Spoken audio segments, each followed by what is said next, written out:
সুপ্রিয় শিক্ষার্থীবৃন্দ, আশা করি সবাই সুস্থ আছো, ভালো আছো। এই করোনা পরিস্থিতির মধ্যে সবাই স্বাস্থ্যবিধি মেনে চলবে। আজকে তোমাদের আমি পদার্থবিজ্ঞান বিষয়ের উপর জ্যোতির্বিজ্ঞান চ্যাপ্টারের উপর কিছু আলোচনা করবো, কিছু বিষয় নিয়ে আলোচনা করবো। এখানে তোমাদের মেইন বিষয় যেটা হচ্ছে, আমি যেটা বলতে চাই, জ্যোতির্বিজ্ঞান চ্যাপ্টারটা থেকে সাধারণত তোমরা জাস্ট এমসিকিউর জন্য পড়াশোনা করবা, আর হচ্ছে কিছু ম্যাথমেটিক্যাল বিষয় আছে, দুইটা সূত্র আছে। এই দুইটা সূত্র থেকে আমরা কিছু বিষয় আজকে জানবো, জেনে আমরা আজকে জ্যোতির্বিজ্ঞান চ্যাপ্টারটা শেষ করে ফেলবো। দেখো, এখানে প্রথমেই আমি শুরু করতে চাচ্ছি, যেটা জ্যোতির্বিজ্ঞানটা কি। জ্যোতির্বিজ্ঞান বিষয়টা হচ্ছে এমন একটা বিজ্ঞান যেটা তোমাদের মহাকাশ, আমাদের যে মহাবিশ্ব বা আমাদের যে মহাকাশ বা মহাবিশ্ব যে সৃষ্টি, এই মহাকাশে কি কি আছে, সেই মহাবিশ্বে কি কি আছে, সেই সব বিষয় নিয়ে এখানে আলোচনা করা হচ্ছে। এখন দেখো, মহাবিশ্ব সৃষ্টির আগে প্রথমেই যেটা আসছে সেটা আসছে মহাবিশ্ব সৃষ্টির সময় আমরা একটা মৌলিক কণা থেকে শুরু করবো। আচ্ছা, মহাবিশ্ব যে সৃষ্টি হলো সেটা কোথা থেকে শুরু হলো? হ্যাঁ, ফিজিক্সের ভাষায় বা পদার্থবিজ্ঞানের ভাষায় এখানে মহাবিশ্ব যদি সৃষ্টির তত্ত্ব আমরা পড়তে চাই, তাহলে প্রথমেই আমরা শুরু করব মৌলিক কণা নিয়ে। তাহলে এখানে মৌলিক কণাগুলো কি? আমরা সাধারণত ফিজিক্সের ভাষায় বলে থাকি যে যেসব কণা পদার্থ গঠিত করে, অর্থাৎ মৌলিক কণা হচ্ছে আমাদের বিজ্ঞানী, প্রথম দিকে যে বিজ্ঞানী ফিজিক্সের পদার্থবিজ্ঞানে যে বিজ্ঞানীরা ছিলেন, তারা প্রথমে প্রমাণ করেছিলেন যে 92টা যে মৌলিক পদার্থ আছে ফিজিক্সের বা পদার্থবিজ্ঞানে বা কেমিস্ট্রিতে বলো বা আমাদের পৃথিবীতে বলো, আমাদের এই মহাবিশ্বে যে 92টা মৌলিক পদার্থ আছে, সেই 92টা মৌলিক পদার্থ সাধারণত বলা হচ্ছে ওই মৌলিক কণা দ্বারা গঠিত। কিন্তু পরবর্তীতে 1897 খ্রিস্টাব্দে, কত খ্রিস্টাব্দে? 1897 খ্রিস্টাব্দে বিজ্ঞানীরা কি প্রমাণ করলেন? ঋণাত্মক চার্জগ্রস্ত ইলেকট্রন, ধনাত্মক চার্জগ্রস্ত প্রোটন এবং সাথে সাথে আরেকটা হলো, সেটা হচ্ছে চার্জহীন নিউট্রন। এগুলো আবিষ্কারের পর দেখা গেল কি, এই তিনটা জিনিস বা এই তিনটা কণায় যে কোনো পদার্থ গঠন করে, এই তিনটা কণায় যে কোনো পদার্থ গঠন করে। তাহলে এখান থেকে বোঝা গেল, তার মানে এখানে যে 92টা যে মৌলিক পদার্থ আছে, এই 92টি মৌলিক পদার্থ এই মৌলিক কণা দ্বারা, এই তিনটা মৌলিক কণা দ্বারা গঠিত। এরপর বিজ্ঞানীরা আবার দেখলেন যে এখানে কিছু কণা আছে স্থায়ী আর কিছু কণা আছে অস্থায়ী। অস্থায়ী কণাগুলো কি করতেছে? নিউক্লিয়ার যে বিক্রিয়া আছে সেই বিক্রিয়া অংশগ্রহণ করতেছে। তার মানে কি, নিউক্লিয়ার বিক্রিয়ায় অংশগ্রহণ করার সময় তারা সৃষ্টি হচ্ছে, আবার নিউক্লিয়ার বিক্রিয়া শেষ হয়ে যাচ্ছে, তখন তারা ধ্বংস হয়ে যাচ্ছে। কিছু কণা আছে এরকম অস্থায়ী। তো এগুলোর উপর ভিত্তি করে আবার দেখা যাচ্ছে কি, কিছু কণার আবার মৌলিক কণার আবার প্রতিকণাও আছে। প্রতিকণা বলতে কি বোঝাচ্ছে? যে কণা, প্রতিকণা হচ্ছে এমন একটা কণা যেটা ওই মৌলিক কণার ভরের, তার ভরটা হবে ওই মৌলিক কণার ভরের সমান, কিন্তু তার চার্জটা হবে বিপরীত। অর্থাৎ তার যে চার্জটা আছে ধনাত্মক হলে তার প্রতিকণার চার্জ হবে ঋণাত্মক। যেমন হচ্ছে ইলেকট্রনের প্রতিকণা হচ্ছে পজিট্রন। এরকম করতে গিয়ে 1960 সালে বিজ্ঞানীরা প্রমাণ করলেন, 1960 সালের আগের দিক পর্যন্ত বিজ্ঞানীরা দেখলেন যে এই পৃথিবীতে মৌলিক কণাগুলোকে 4টি ভাগে ভাগ করা যায়। সেই 4টি ভাগ হচ্ছে, প্রথমে হচ্ছে বোসন, তারপরে হচ্ছে যে 4টি ভাগে ভাগ করা হচ্ছে সেই 4টি ভাগে কিন্তু আমাদের মুখস্থ রাখতে হবে। Boson, lepton, meson. Boson, lepton, meson আর হচ্ছে ফার্মিয়ন।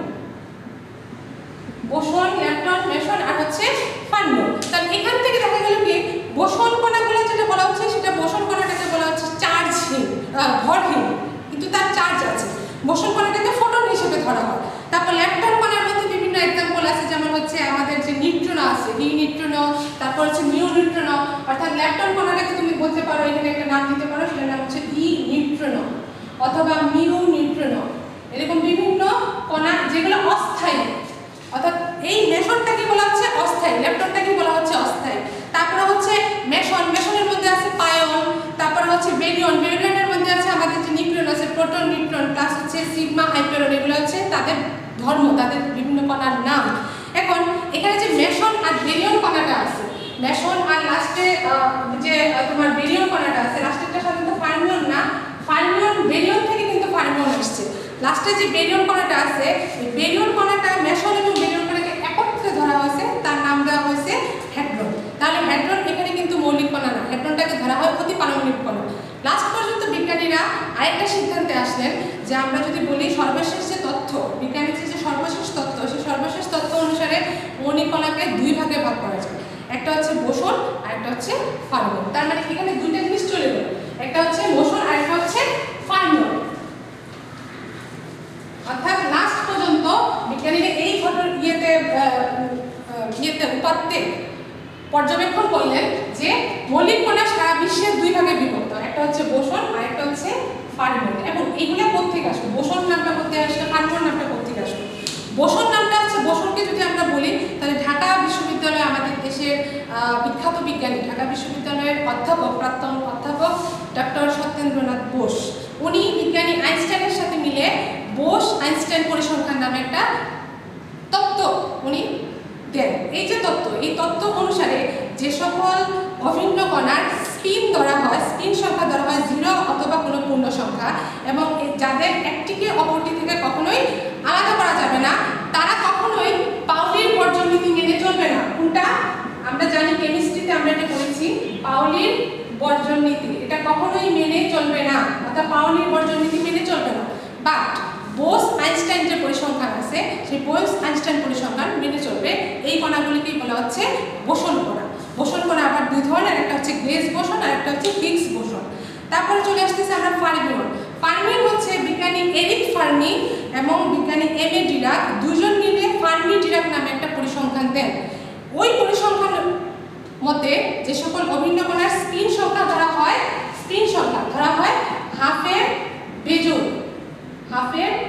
গণিত, অর্থাৎ তাদের স্পিন সংখ্যা হচ্ছে হাফের বেজোড় গণিত। তাদের স্পিন সংখ্যা যদি হাফের বেজোড় গণিত হয়, এবং বলা হচ্ছে এই সকল কণাকে একটাকে আরেকটা থেকে কখনোই আলাদা করে শনাক্ত করা যায় না, এবং যারা এখানে কিন্তু ওরা পাউলির বর্জন নীতিটা মেনে চলে, অর্থাৎ ফার্মিয়ন যেটা আছে ওটা পাউলির বর্জন নীতি মেনে চলে, এবং বলা হচ্ছে ওরা ফার্মি ডিরাক পরিসংখ্যান নীতি মেনে চলবে। এখানে ফার্মিয়ন আমাদের বিজ্ঞানীদের মত অনুযায়ী এখন পর্যন্ত ফার্মিয়নের সংখ্যা হচ্ছে 6টা। এখন দেখো ফার্মিয়নকে, সেই 6টা ফার্মিয়নকে আবার দুই ভাগে ভাগ করা যায়। কি কি বলা হচ্ছে? ফার্মিয়নকে দুই ভাগে ভাগ করা যায়। একটা হচ্ছে তোমার কোয়ার্ক,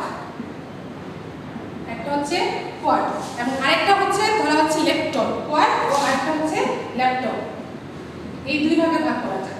এখন ফার্মিয়ন যে সংখ্যা, সেই ফার্মিয়নটা কি হচ্ছে যে প্রোটন, সে বলতেছে ফার্মিয়নটা আমাদের বিজ্ঞানী যে ফার্মি ডিরাক ওদের পরিসংখ্যানটা মেনে চলে, এবং তাদের স্পিন সংখ্যা বলা হচ্ছে কি হাফের বেজোড় গণিত। তাহলে এখানে কোয়ার্ক আমরা কি বলবো? কোয়ার্ক বলবো প্রোটন, নিউট্রন, মেসন ইত্যাদি কণা, আরো ক্ষুদ্র কণা সমন্বয়ে গঠিত, এরকম এদেরকে বলা হয় কোয়ার্ক। আর কোয়ার্কের চার্জ হচ্ছে ভগ্নাংশিক, অর্থাৎ এদের চার্জটা ইলেকট্রন বা প্রোটনের চার্জের ভগ্নাংশের সমান। ইলেকট্রন বা প্রোটনের চার্জের ভগ্নাংশের সমান, আর এদের বেরিয়ন সংখ্যাও কিন্তু ভগ্নাংশিক। কিন্তু এরা এমনভাবে দল বেঁধে থাকে, এই কোয়ার্ক যেটা আছে এটা এমনভাবে দল বেঁধে থাকে যাতে এদের সংখ্যা 0 বা 1 হয়, যাতে এদের স্পিন সংখ্যা 0 বা 1 হয়, এবং বলা হচ্ছে তাদের বেরিয়ন সংখ্যা এবং মোট চার্জ 0 বা 1 হয়। তাহলে বেরিয়ন সংখ্যা ওদের সাধারণত যে বেরিয়ন সংখ্যা, এককভাবে যদি বেরিয়ন সংখ্যা বলি, তাহলে কোয়ার্কের একক বেরিয়ন সংখ্যা হচ্ছে 1/3। কোয়ার্কের একক বেরিয়ন সংখ্যা হচ্ছে 1/3, আর স্পিন সংখ্যা হচ্ছে ±½ স্পিন সংখ্যা হচ্ছে ±½ তারপর আমরা যে চলে যাবো লেপটন। লেপটন হচ্ছে এই পৃথিবীতে বা এই বিশ্বের সকল মৌলিক কণাগুলোর মধ্যে সবচেয়ে হালকা মৌলিক কণা। এরা কি করতেছে? এরা তাড়িত চৌম্বক যে বিকিরণ আছে বা বিক্রিয়া আছে, এবং দুর্বল যে নিউক্লিয় মিথস্ক্রিয়া আছে, দুইটা একসাথে যদি আমি বিক্রিয়া ঘটাই তাহলে একটা মিথস্ক্রিয়া গঠিত হবে, সেই মিথস্ক্রিয়া অংশ নিতে পারে, কিন্তু তারা সকল নিউক্লিয় মিথস্ক্রিয়া অংশগ্রহণ করতে পারে না। আর এদের স্পিন সংখ্যা হচ্ছে সেম ±½ আর লেপটন কণার সংখ্যা এখন পর্যন্ত প্রকৃতিতে আবিষ্কৃত বা বিজ্ঞানীরা আবিষ্কার করছেন 6টা লেপটন সংখ্যা। আমরা কিন্তু মৌলিক কণা সম্পর্কে সবকিছু জেনে নিলাম, মোটামুটি আমরা মৌলিক কণা সম্পর্কে, এই মৌলিক কণাগুলোই কিন্তু পৃথিবীতে বর্তমানে আবর্তিত হয়ে আছে।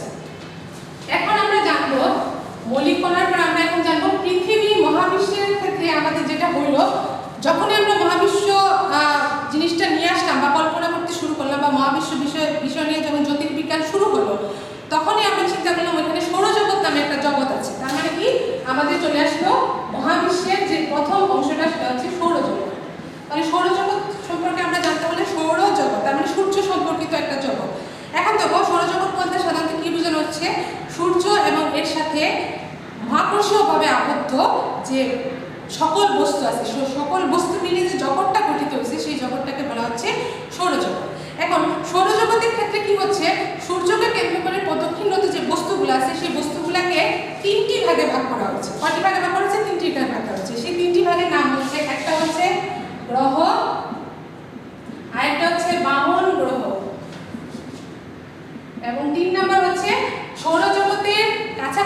আবদ্ধ যত ক্ষুদ্র জাগতিক বস্তু আছে, ঠিক আছে, ক্ষুদ্র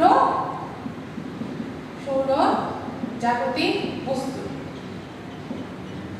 এখন এখান থেকে আমরা জানবো গ্রহ কি। সূর্য, প্রথমে আমরা জানবো সূর্য। সূর্য মূলত ধরা হচ্ছে সৌরজগতের একটা নক্ষত্র। সূর্যকে সাধারণত নক্ষত্র হিসেবে ধরা হয়, অর্থাৎ এটি খুবই উচ্চ তাপমাত্রায় গ্যাসীয় পদার্থ দ্বারা তৈরি একটি অতিমাত্রার উত্তপ্ত ও উজ্জ্বল বস্তু হচ্ছে সূর্য।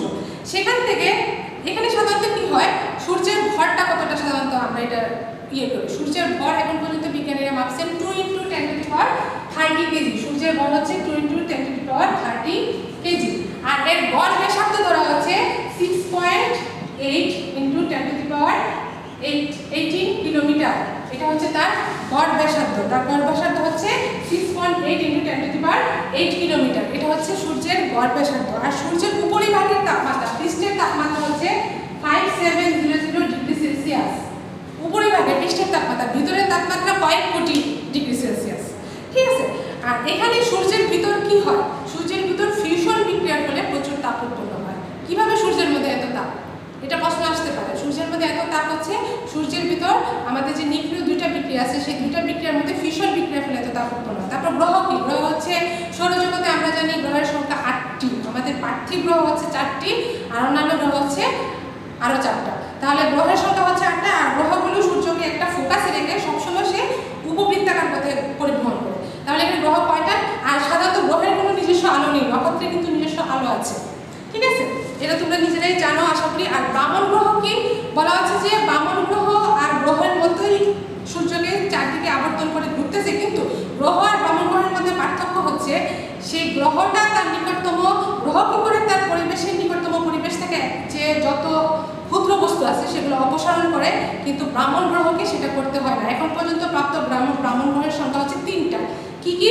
প্লুটো, সেরেস আর এরিস। এটা মনে রাখবে, প্লুটো, সেরেস আর এরিস। গ্রহাণু হচ্ছে গ্রহ এবং ব্রাহ্মণ গ্রহ ছাড়াও বিষম আকৃতির কিছু বস্তু সূর্যকে প্রদক্ষিণ করে, এগুলো হচ্ছে গ্রহাণু। তার মধ্যে আছে ধূমকেতু। ধূমকেতু হচ্ছে এক ধরনের উদ্দায়ী পদার্থ দ্বারা গঠিত একটা সৌরজাগতিক বস্তু। যে 3 ভাগে ভাগ করেছিলাম, ধূমকেতু কিন্তু সৌরজাগতিক বস্তুর মধ্যে পড়ে। সৌরজাগতিক বস্তুর মধ্যে কে পড়ে? ধূমকেতু পড়ে। এখন ধূমকেতু কি দিয়ে গঠিত? ধূমকেতু বলা হচ্ছে তার সৌরজগতের যখন ধূমকেতু কি হয়, সৌরজগতের যখন অভ্যন্তর ভাগে প্রবেশ করে তখন দেখা যায় সে সূর্যের কাছাকাছি হওয়ার কারণে তার যে উপরিতল আছে, তার উপরিপৃষ্ঠ আছে, সেই উপরিপৃষ্ঠটা বড় সমৃদ্ধতল। সেটা কি হয়, সূর্যের কাছাকাছি হওয়ার কারণে সে আয়নিত হয় এবং ঊর্ধ্বপাতিত হয়ে একটা লেজের মতো বাষ্পায়িত হয়ে যায়। বাষ্পায়িত হয়ে একটা লেজের মতো গঠন বা আকৃতি তৈরি করে। এই কারণে এদেরকে অনেক সময় খানিকটা ঝাড়ুর মতো বা ঝাঁটার মতো দেখা যায়। তাহলে তার মানে কি, ধূমকেতু হচ্ছে এমন একটা বস্তু উদ্দায়ী বরফ দ্বারা গঠিত সে, এবং সে গ্যাসীয় অবস্থায় উপনীত হয়। কখন উপনীত হয়? যখন সূর্যের কাছাকাছি আসে। তারপর হচ্ছে নক্ষত্র। সূর্য যেমন একটি নক্ষত্র, ঠিক এরকম আমরা দেখবা রাতের আকাশে যখন মেঘ থাকে না, তখন রাতের আকাশে কিন্তু অনেক উজ্জ্বল উজ্জ্বল বস্তু দেখা যায়, যেটাকে আমরা তারকা বলি বা তারা বলি, সেটাকেই বলা হচ্ছে নক্ষত্র, ঠিক আছে। আর সূর্য যেমন একটি নক্ষত্র, যেমন সূর্যের মতো আরো অনেক বড় বড় নক্ষত্র আছে। এমনও নক্ষত্র আছে যে নক্ষত্রগুলো সূর্যের থেকেও বহু গুণ বড়। এগুলোকে এত দূর থেকে ছোট দেখা যায়, কারণ নক্ষত্রগুলো সূর্য থেকেও আরো দূরে অবস্থিত। অর্থাৎ আমাদের পৃথিবী থেকে নক্ষত্র কয়েক লক্ষ কোটি কিলোমিটার দূরে অবস্থিত।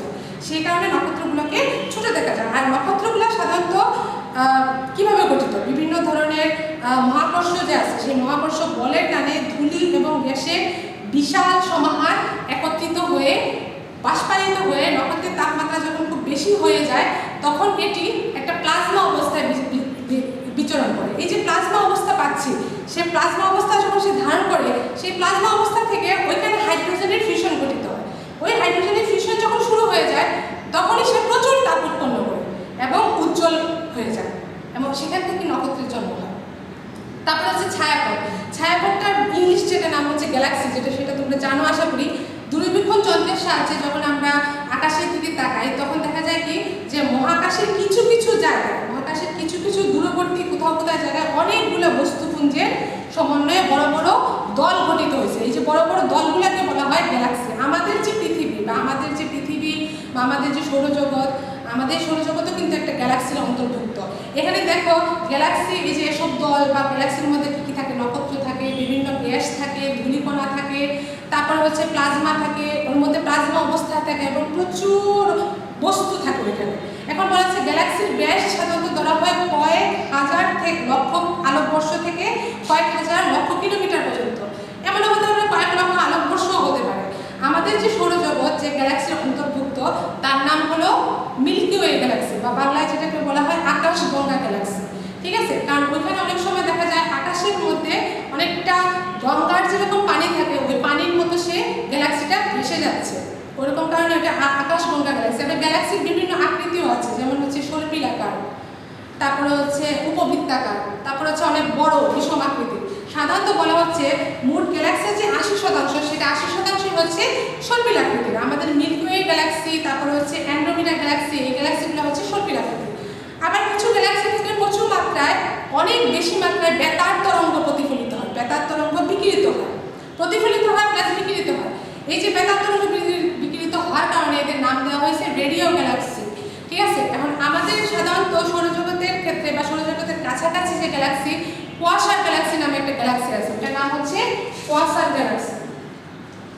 এই কোয়াসার গ্যালাক্সি হচ্ছে একটা রেডিও গ্যালাক্সি। এই কোয়াসার গ্যালাক্সি হচ্ছে একটা রেডিও গ্যালাক্সি। এখন পর্যন্ত প্রায় এই পৃথিবীতে এই মহাবিশ্বে 150টি কোয়াসার আবিষ্কৃত হয়েছে।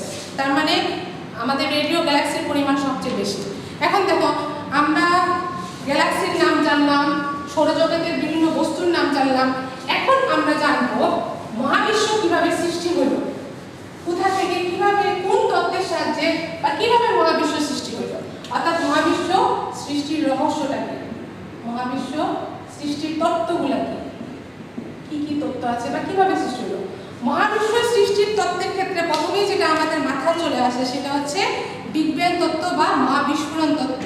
20 শতাব্দীর 20-এর দশকে আলেকজান্ডার ফ্রিডম্যান, ওনার নাম হচ্ছে আলেকজান্ডার ফ্রিডম্যান আর হচ্ছে জর্জ হেনরি লিমিত্রি, ওনারা কি করলেন, আইনস্টাইনের যে আপেক্ষিক তত্ত্ব আছে সেই আইনস্টাইনের আপেক্ষিক তত্ত্বের সাহায্যে গাণিতিকভাবে দেখালেন যে মহাবিশ্ব ক্রমশ প্রসারিত হচ্ছে।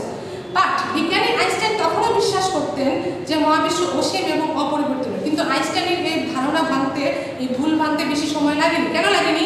1929 সালে বিজ্ঞানী এডউইন হাবল, 1929 সালে বিজ্ঞানী এডউইন হাবল উনি কি করলেন, টেলিস্কোপের সাহায্যে যখন দূরবর্তী গ্যালাক্সিগুলোকে যখন পর্যবেক্ষণ করলেন, উনি তখন দেখলেন যে ওই গ্যালাক্সিগুলো থেকে আগত যে আলোকরশ্মিগুলো আছে সেই আলোকরশ্মি ধীরে ধীরে লাল বর্ণের দিকে সরে যাচ্ছে। কেন এগুলো ধীরে ধীরে লাল বর্ণের দিকে সরে যাচ্ছে? আর এই যে লাল বর্ণের দিকে সরে যাওয়া, এই ঘটনাটাকে বলা হয় লাল অপসারণ। এই ঘটনাটাকে বলা হয় লাল অপসারণ বা রেড শিফট। এই ঘটনাটাকে কি বলা হয়? লাল অপসারণ বা রেড শিফট। এই রেড শিফট বোঝার জন্য আমাদেরকে ডপলার, আলোর যে ডপলার ইফেক্ট আছে সেটা বুঝতে হবে।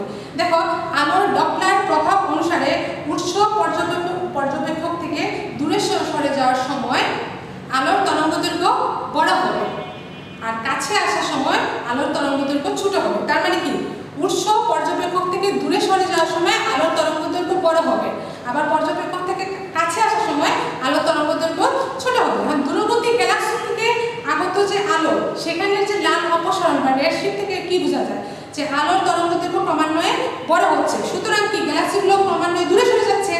তো গ্যালাক্সিগুলো যদি ক্রমান্বয়ে দূরে সরে যায় তাহলে মহাবিশ্ব প্রসারিত হচ্ছে। উনি আরো লক্ষ্য করলেন যে গ্যালাক্সি যত বেশি দূরে, তাদের মানে গ্যালাক্সির দূরত্ব মহাবিশ্ব থেকে বা যেখান থেকে যত বেশি তারা দূরে, তাদের দূরে সরে যাওয়ার প্রবণতা তত বেশি, তাদের দূরে সরে যাওয়ার হারটাও তত বেশি। একে হাবলের নীতি বলে। অর্থাৎ গ্যালাক্সির দূরত্ব যত বেশি, অর্থাৎ সে মহাবিশ্ব থেকে যত বেশি দূরে অবস্থিত, তার দূরে সরে যাওয়ার হারটাও তত বেশি। এই নীতিটাকে বলা হয় হাবলের নীতি। কিন্তু হাবলের নীতি অনুসারে আমরা বলতে পারি V = hg। কি বলা যায়?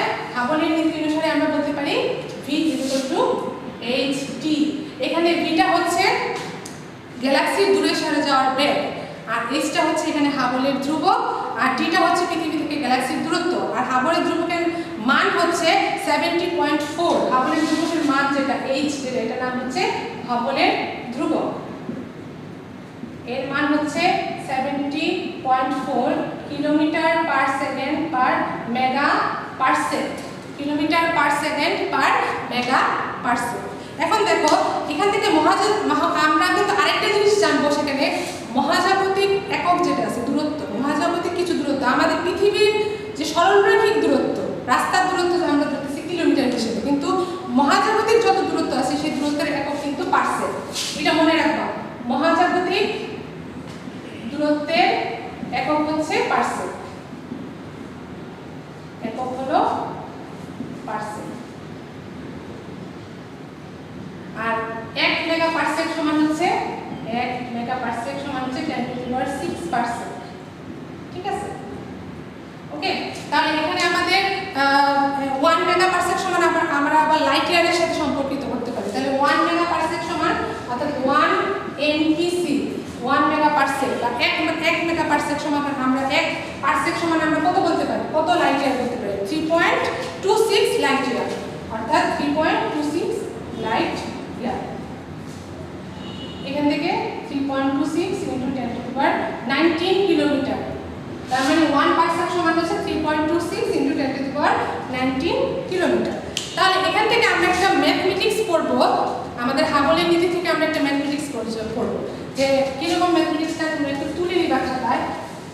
একটি নক্ষত্রের দূরত্ব দেওয়া আছে, একটি নক্ষত্রের দূরত্ব পর্যবেক্ষণের সময় দেখা যায় যে এটি আমাদের থেকে 1600 কিলোমিটার পার সেকেন্ড বেগে দূরে সরে যাচ্ছে। একটি নক্ষত্র 1600 কিলোমিটার পার সেকেন্ড বেগে দূরে সরে যাচ্ছে, দূরে সরে যাচ্ছে। যদি তাই হয় তাহলে এটি আমাদের থেকে তো দূরে সরে যাচ্ছে, তাহলে পৃথিবী থেকে নক্ষত্রের দূরত্ব নির্ণয় করতে হবে, কিলোমিটারে প্রকাশ করতে হবে। তাহলে এখানে হাবলের ধ্রুবক আমরা জানি মান দেওয়া আছে, এখানে হাবলের নীতিটা প্রকাশ করবে। এখানে সলিউশনটা কিরকম দেখো, আমরা জানি v = hd।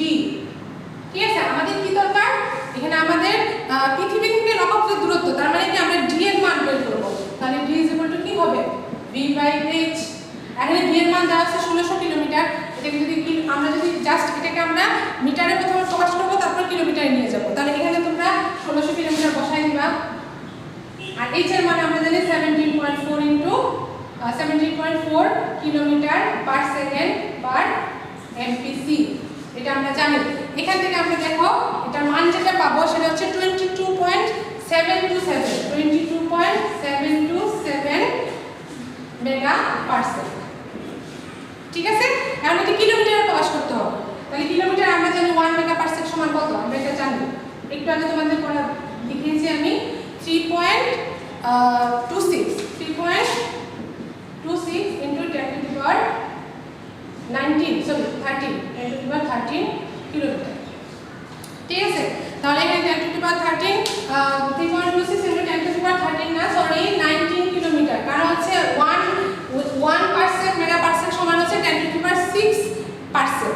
ওইখান থেকে আবার 10 টু দি পাওয়ার 13 পার্সেক আসলো। তাহলে এখানে মোট কত আসলো, এটা যদি আমরা গুণ করি তাহলে মান আসবে 7.02 into 10 to the power 20 kilometre, 10 to the power 20 kilometre. এই হচ্ছে মান।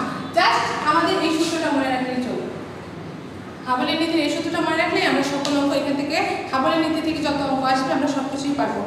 আচ্ছা, যাই হোক, এখান থেকে কিন্তু পরবর্তীতে জর্জ গ্যামো দেখলেন যে যখন মহাবিস্ফোরণ হয়েছিল তখন সে তো একটা পুঞ্জীভূত অবস্থায় ছিল, আমাদের পৃথিবীতে একটা ঘন পুঞ্জীভূত অবস্থায় ছিল। তিনি আরো বললেন মহাবিশ্বের সময় যদি মহাবিস্ফোরণের মাধ্যমে যদি মহাবিশ্বের সৃষ্টি হয়ে থাকে তাহলে সেই সময় বিকিরণের কিছুটা অংশ এখানে থেকে যাবে। তারপরে পরবর্তীতে বিজ্ঞানী অ্যালেন গুড উনি প্রমাণ করলেন, উনি একটা স্ফীতি তত্ত্ব দিলেন। এই স্ফীতি তত্ত্ব অনুসারে দেখলেন মহাবিশ্বের বিস্ফোরণের 10 to the power -35 second, 10 to the power -35 সেকেন্ডের মাঝে মহাবিশ্ব স্ফীতি ঘটে গেছে। এই স্ফীতির সময় মহাবিশ্ব সবচেয়ে বেশি প্রসারিত হয়েছে, অর্থাৎ 10 টু দি পাওয়ার -35 সেকেন্ড থেকে 10 টু দি পাওয়ার -32 সেকেন্ডের মধ্যে মহাবিশ্ব সবচেয়ে বেশি প্রসারিত হয়েছে। এবং বলেন উনি দেখালেন কি, যে বিজ্ঞানী অ্যালেন গুড দেখালেন যে ধনাত্মক কিছু চাপ বস্তুকণার উপর আমাদের যে আকর্ষণমূলক মহাকর্ষ আছে সেটা সৃষ্টি করে, আবার ঋণাত্মকমূলক চাপ সেটা সৃষ্টি করে কি বিকর্ষণমূলক মহাকর্ষ। এই বিকর্ষণমূলক মহাকর্ষের চাপটা এত বেশি, বলটা এত বেশি তীব্র যে খুবই অল্প সময়ের মধ্যে ওই মহাবিশ্বের মহাবিশ্বকে একটা প্রসারিত করতে সক্ষম হয়েছিল, এতটা বেশি প্রসারিত করতে সক্ষম হয়েছিল। এখান থেকে আমরা বুঝতে পারি যে মহাবিস্ফোরণের সময় দুইটা চাপ কাজ করছিল, একটা হচ্ছে ধনাত্মক চাপ, একটা হচ্ছে ঋণাত্মক চাপ। এখান থেকে বিকর্ষণমূলক মহাকর্ষের সৃষ্টি হয়েছিল। বিকর্ষণমূলক মহাকর্ষটা খুব বেশি ছিল বলেই মহাবিশ্বের বিস্ফোরণ ঘটেছিল। এখান থেকে প্রমাণ হয় বিভিন্ন মহাবিশ্বের বয়স প্রমাণিত হয় প্রায় 13.7 বিলিয়ন ইয়ার্স, 13.7 বিলিয়ন ইয়ার্স। তার মানে মহাবিশ্বের বয়স এত বেশি, 13.7 বিলিয়ন ইয়ার্স। ঠিক আছে, 13.7 বিলিয়ন ইয়ার্স, শুধু ইয়ার্স, 13.7 বিলিয়ন ইয়ার্স। তারপরে আমরা দেখো মহাবিশ্ব সৃষ্টি হয়েছিল তখন এটা ক্ষুদ্র ছিল, তাপমাত্রা খুব কম ছিল, অনেক বেশি ছিল এবং শক্তির উৎস খুব বেশি ছিল। ওইখান থেকে মৌলিক বলগুলো কিন্তু একীভূত হয়েছিল। এই যে আমরা কতগুলো মৌলিক বল করলাম, সেই মৌলিক বলগুলো কিন্তু ওইখান থেকে উৎপন্ন হয়েছিল।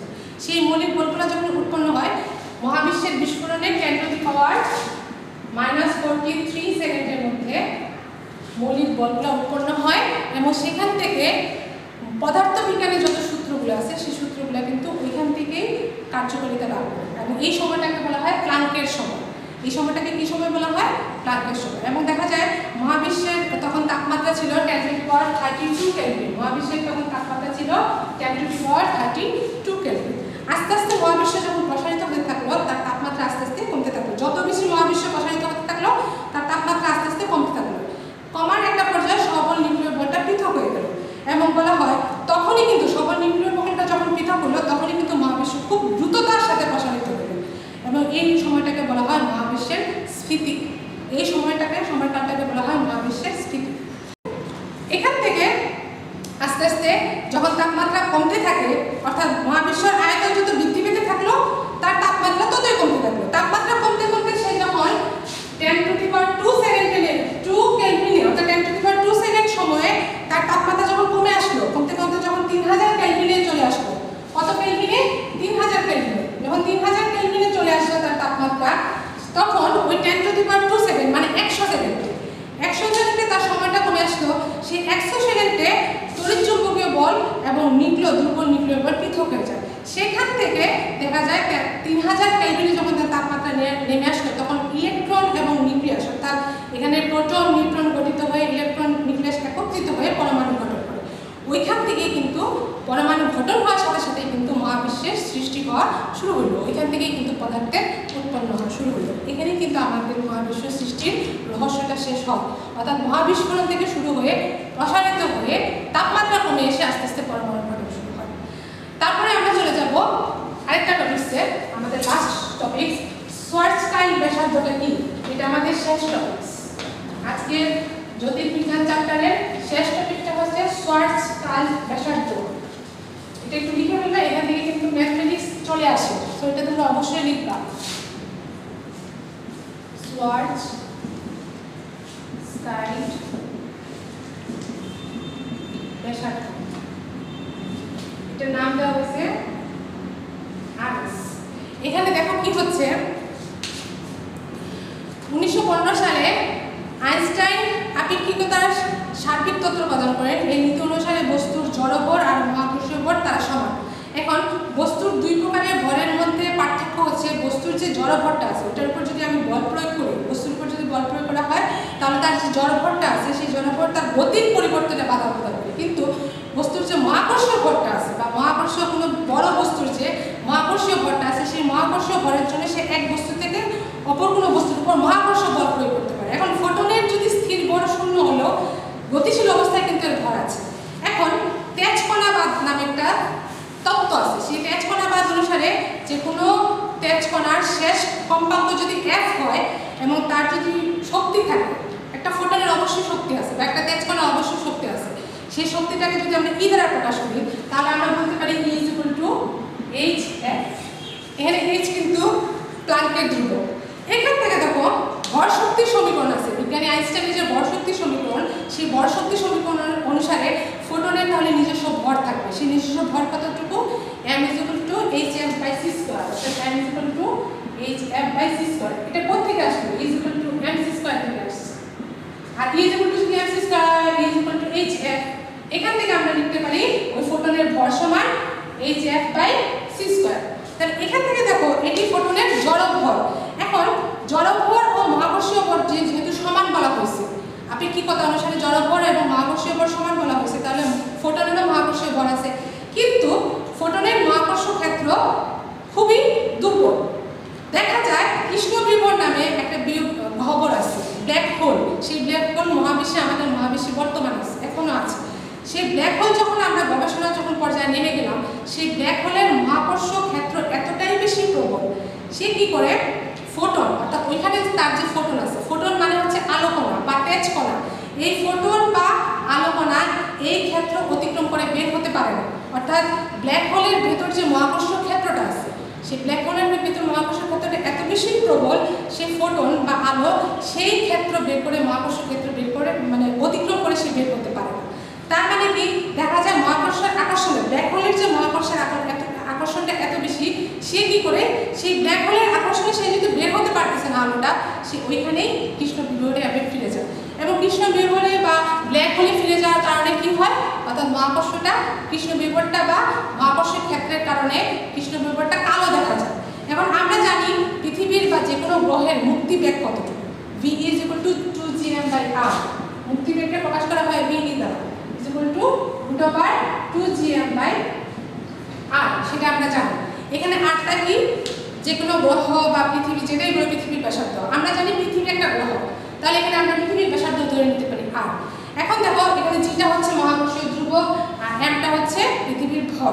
এখন মুক্তিবেগের রাশিমালা থেকে দেখা যায় ভরকে যদি আমি অপরিবর্তিত রাখি, অর্থাৎ এমটাকে যদি আমি পরিবর্তন না করি, ভর তো কখনোই পরিবর্তন হয় না, বস্তুর ভর পরিবর্তন হচ্ছে না, ভরকে অপরিবর্তিত রেখে ব্যাসার্ধ যদি আমি কমিয়ে ফেলতে পারি, অর্থাৎ নিচে যে ব্যাসার্ধটা আছে সেই ব্যাসার্ধটা যদি আরো কমিয়ে ফেলতে পারি, তখন দেখা যায় যে কোনো গ্রহ বা নক্ষত্রের মুক্তিবেগ বৃদ্ধি পায়।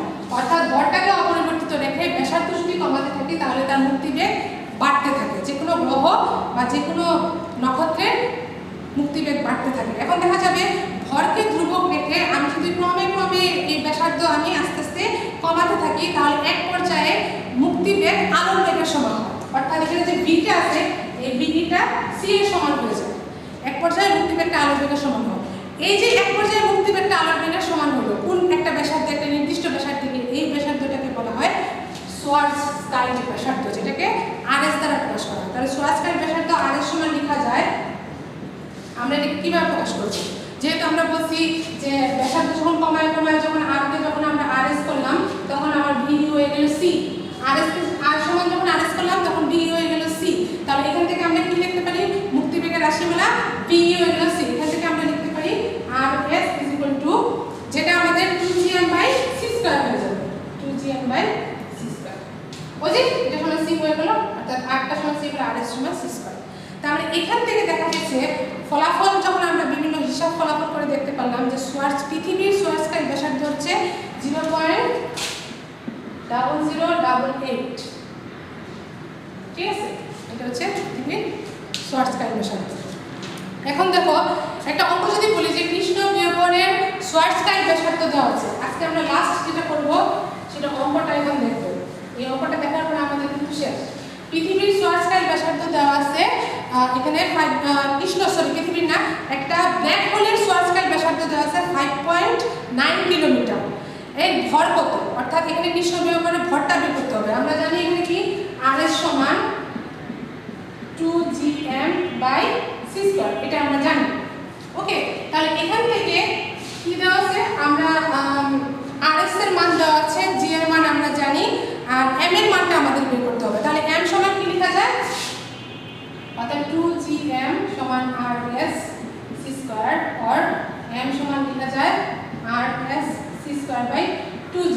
এখানে rs এর মানটা কত দেওয়া আছে বলা হচ্ছে, এখানে rs এর মান বলা হচ্ছে 5.9 কিলোমিটার দেওয়া আছে। তাহলে 5.9 × 10⁻³ মিটার। আর c² সমান আমরা জানি, আমরা c এর মান জানি, আলোর বেগের মান জানি 3 × 10⁸ মিটার/সেকেন্ড হোল স্কয়ার। আর 2 × g এর মান হচ্ছে 6.67 × 10⁻11 newton metre square per KG square. এটাকে যদি আমরা গুণফল করি, তাহলে আমার মান বেরিয়ে আসবে 4 × 10⁻30 কেজি, 4 × 10⁻30 কেজি।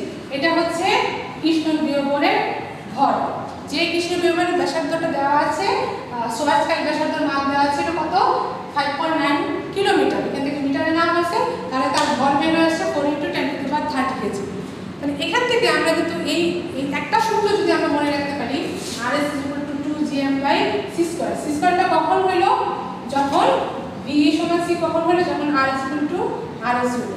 এখান থেকে এই সূত্রটা চলে আসছে। তাহলে এই সূত্রটা মনে রাখতে পারলে আমরা সোলার স্কাই ব্যাসার্ধ সম্পর্কিত এখান থেকে যত অঙ্ক আছে আমরা সব কিছু করতে পারবো।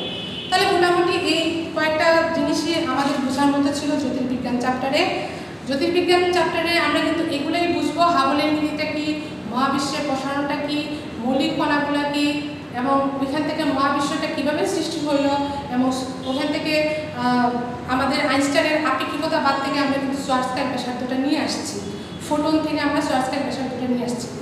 এই কয়েকটা জিনিস মনে রাখতে পারলে মোটামুটি এই চ্যাপ্টারটা শেষ হয়ে যাবে। আশা করি তোমরা ভালো থাকবে, সুস্থ থাকবে, এবং সবাই এই করোনা পরিস্থিতিতে অবশ্যই স্বাস্থ্যবিধি